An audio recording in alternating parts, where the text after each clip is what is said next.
Hi and welcome to the next instalment of Empower Fitness Nutrition Plans, The Science.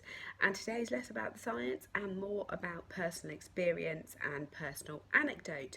So this is about what happens when you finish your diet, and what happens when you smash your goal. Now people tend to finish diet either because they've hit their goal and they want to maintain, which is absolutely awesome, or because they've had enough and they just give up and they think, I can't do this anymore, it's not sustainable and I hate it, it's making me miserable, so they give up. And that is understandable, and I think probably most people have been in that situation too. So what I don't want to be is for this to be a plan where we get you where you want to be and very soon you start to gain weight back, because that's really dispiriting. And it reminds me actually of a conversation I had when I was in line at Weight Watchers once, and it was two ladies behind me discussing exactly why the plan didn't work for them.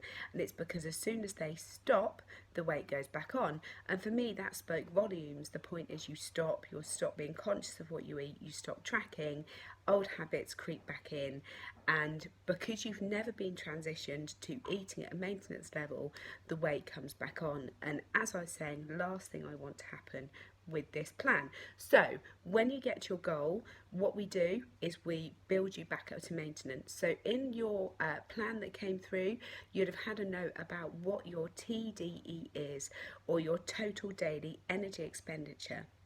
And what that is theoretically the amount of calories your body needs to function on a day-to-day basis.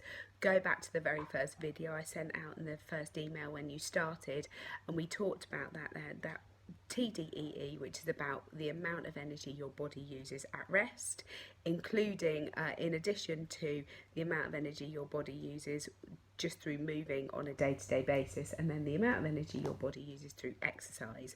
So what we do is we take that figure and we build you up relatively gradually to a maintenance level, and we know you've hit maintenance when, surprise surprise, that your weight starts to sustain and you hit a point where you're fairly steady. And then all you need to do is reduce a little bit if it creeps up a tiny bit, or if it starts to fall down again, or sorry, your weight starts to fall again, you can add a little bit more in, because that TDDE is always only an estimate. So basically, when you finish your plan and you hit your goal, that is what we do. We work you back up to your maintenance calories.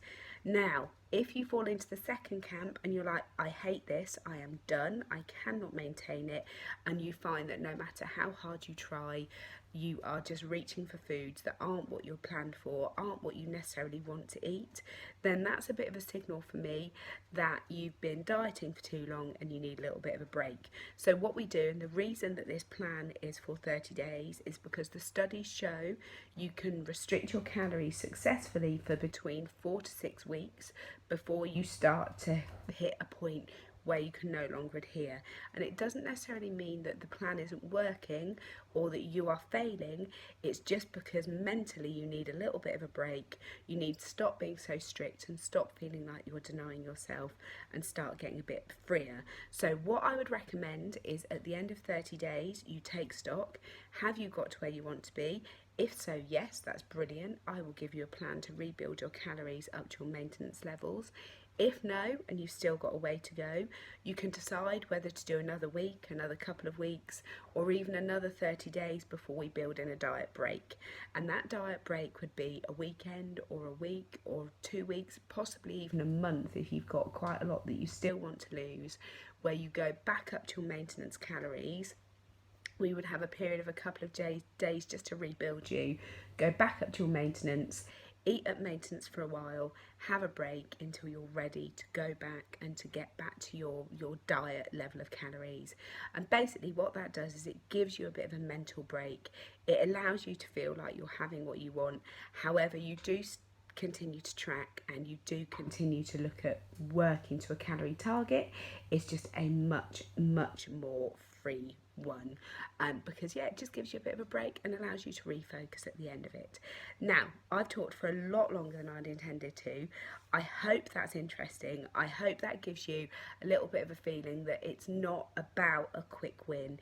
It's about getting you to where you want to be and then building you up to a point where you can maintain that permanently, because you'd be surprised how much you can eat for the maintenance calories that you've got and how easily you can adapt to it. So any questions, let me know.